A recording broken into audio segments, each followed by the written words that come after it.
So I'm smoking out of my little pipe here. Leaks a little bit, I think. I put it down, and maybe it's coming out the top and just collecting down there. I don't know. There is a seam along there, though, so it might be leaking. And I think eventually, because the stuff is going to stick in there, right, and harden in there. But what happens is it gets really, really hot, right? It's still really hot. I haven't smoked out of it for like 15 minutes. And it's just barely cool enough to the touch that I can hold it down here. Usually, AUPT doesn't like get hot at all. So they designed it this way because what happens is when it gets really hot like that, this stuff in here is vaporizing. And it's a little Chinese vaporizer, and I don't have to light it all the time. I can just draw on it, and I'm getting vapors. And you can taste it, and you can feel it. and it just comes through like a vaporizer, very much like a vaporizer. And I don't like torch it inside of there. I'm torching it around the outside. And sometimes I'll run it down there when the stuff is thick and goopy to get it flowing and vaporizing. But mostly I just run it right around the outside. So anyway, I got other treasures from China today. These are kind of cool. And these are, I'm going on a trip down to Ecuador, and these are like trade goods for the natives. So I can, have something to make a few bucks with on my trip. I can stop at the nearest pawn shop and say, oh man, look at these. And there's not just one of those, two of them. Wow, huh? And they're heavy duty and they're platinum, man, with a little gold in them, a little bit of gold, and they are ultra cool, man. Dragons, little dragons, and look at the bottom, man. They got little feet. Look at those little feet. I love Chinese stuff, man. These are Tibetan, okay? These are Tibetan dragons and little Tibetan feet. Okay, so one more. Here's another really cool one, man. Doesn't have feet. It's a cool dragon though, with a little. Actually, it's like a snake type dragon, and it's got a bead or a ball or something in its mouth. So it's cool, very cool. Two of them holding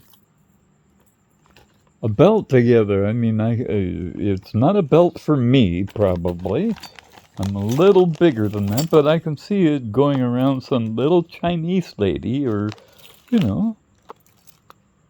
And I was thinking, man, maybe it would go around my hat, and I could use it for a hat band, right? Really fucking cool hat band.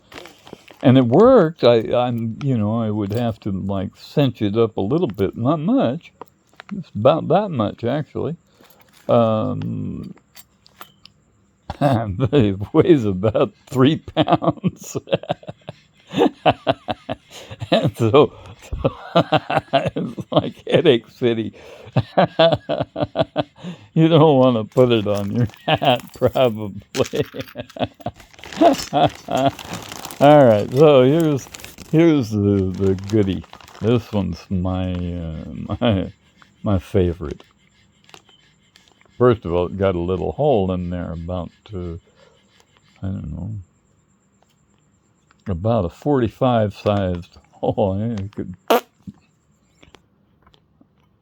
It's a cane handle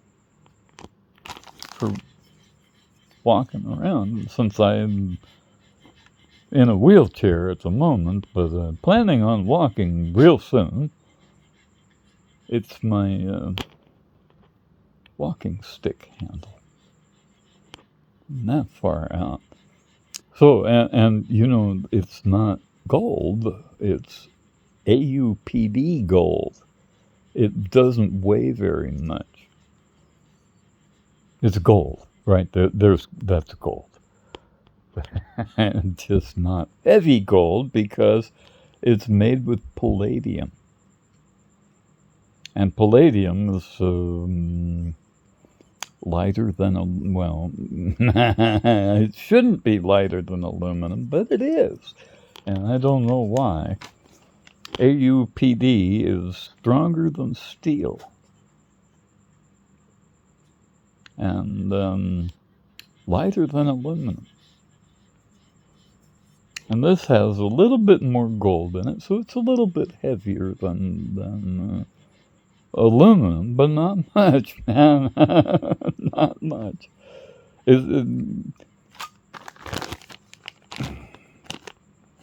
These are heavy. Platinum is heavy. This is heavy. This one's heavy. Heavy. This is what platinum looks like.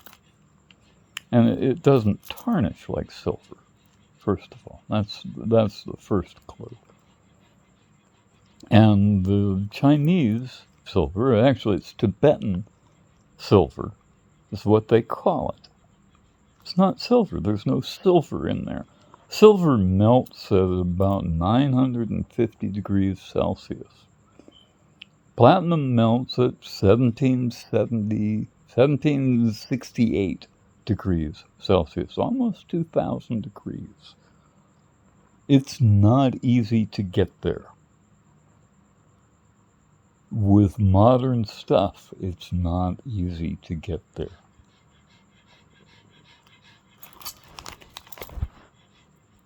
Okay, I take a plasma torch and I can melt it. And I'll be going along and I'll melt it and melt it and melt it. And it solidifies right behind the 3,000 degree plasma torch flame.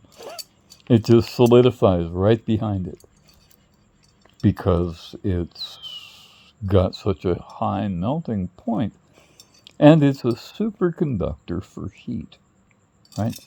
I can also hold this in my hand and drill it and polish it. And it doesn't get like screaming hot where I can't hold it in about a half a second, right?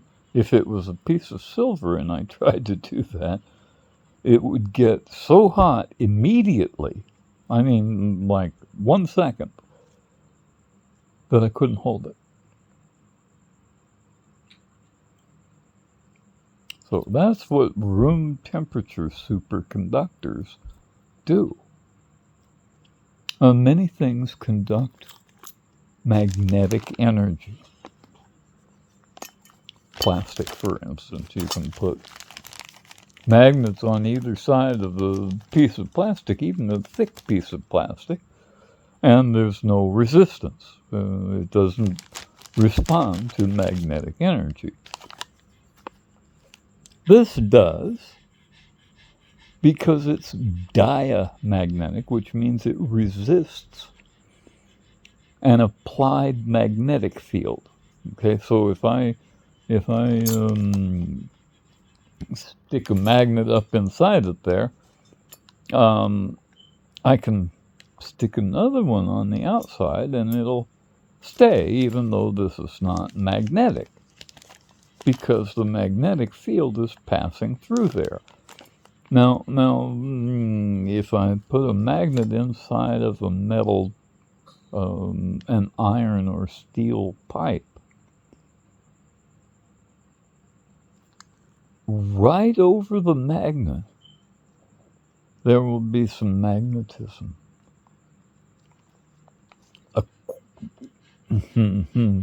I'm trying to think. 1 millimeter, okay? 1 millimeter is about the distance of the thickness of my fingernail.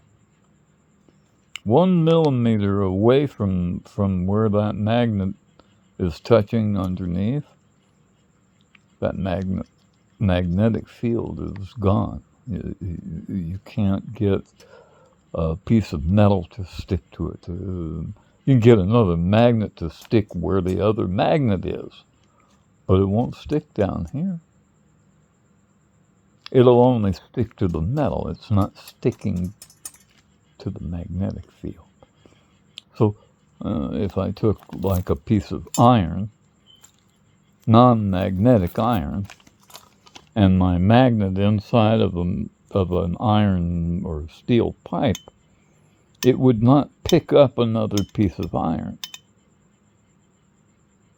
because that magnetic field won't pass through. It gets absorbed by the steel.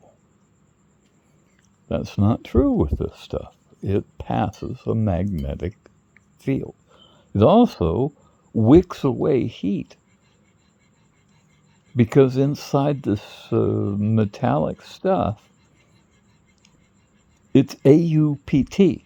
And AUPT unit cells are both. They have both gold and platinum, or gold and palladium in this case. And they are joined together inside the unit cell with double covalent bonds. Okay? They don't come apart, not for any reason. I haven't been able to melt AUPT dust. I can draw it into other metal and turn it into a metal like this. But I have to start out with another metal.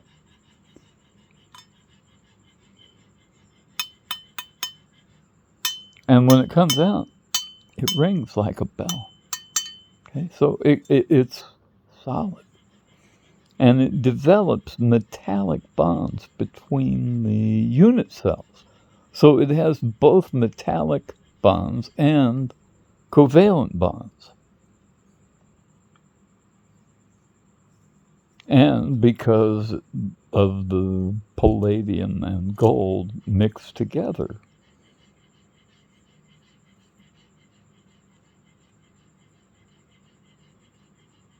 those unit cells, like these scales, see how they're all kind of going every which way? I mean, they're kind of lined up together, but kind of going every which way, too.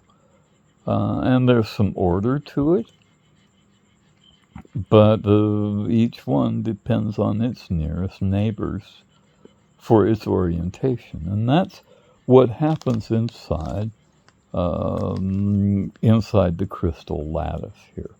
That's why it passes magnetic energy, because they're not all lined up together like iron does. So,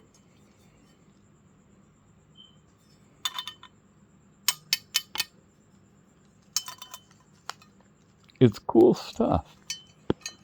And it comes from the dust on the side of the road.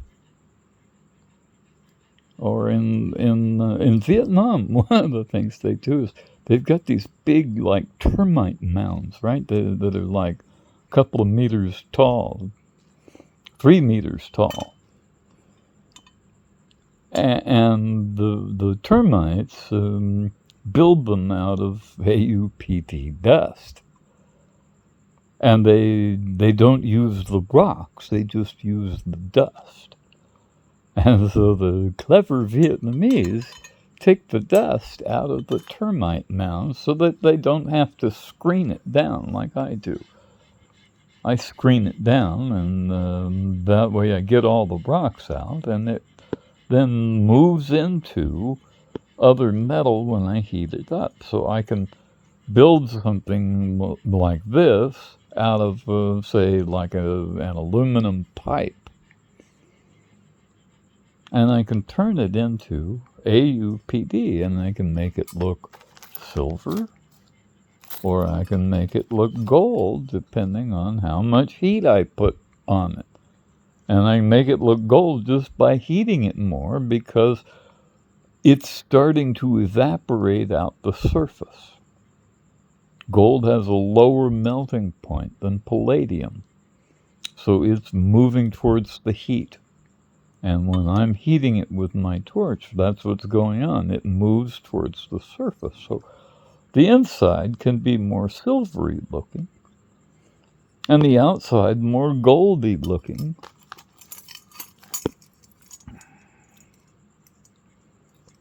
Or you can just have it mixed like this. This is, not cleaned up or anything. I just left it the way it was.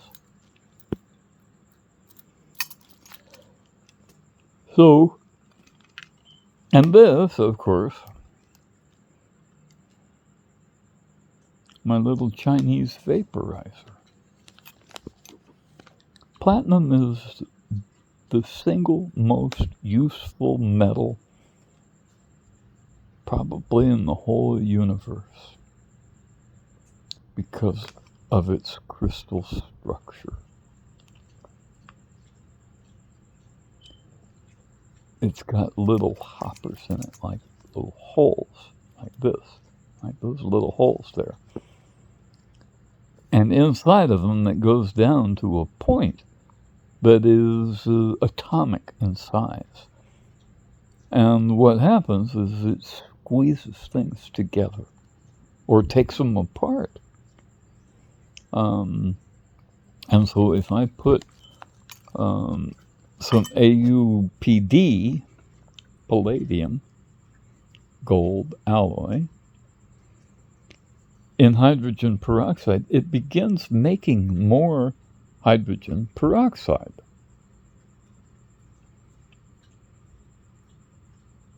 And it does so until the water runs out, or it turns into all hydrogen peroxide up to a certain point, and I'm not sure what that is. But anyway, it does make more hydrogen peroxide. So we can make hydrogen and oxygen from water out of this. And this stuff, with the platinum in it, will split. The hydrogen peroxide is not water with an extra oxygen. It's two hydroxyl ions, an oxygen and a hydrogen. And they get split at the oxygens. They're joined at the oxygens. Where'd they go? Like so. And they get split when they get inside those hoppers. And you get two hydroxyl ions, which is hydrogen-oxygen gas. It's rocket fuel, basically, from water. All you do is add water to AuPt and AuPd. So this is the what's going to save planet Earth. And you know what? In the past, like 500 years, every war we have had has been trying to get a hold of the secrets of how to make this. Okay? Now, if somebody had come and asked nicely, they would have told them, that's what I did. That's where I learned how to do this stuff. Right? They didn't, shoot me. They told me how to do it. Because I asked nicely. They didn't say, hey, gimme. Or else. Right? It's the or else you gotta watch out for. We make beautiful music, beautiful babies, through mutual cooperation.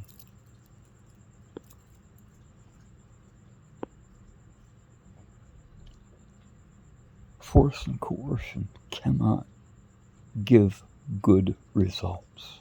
You can't get good results from doing bad things. So let's save the planet, and while we're at it, go ahead and be nice. You'll be glad you did.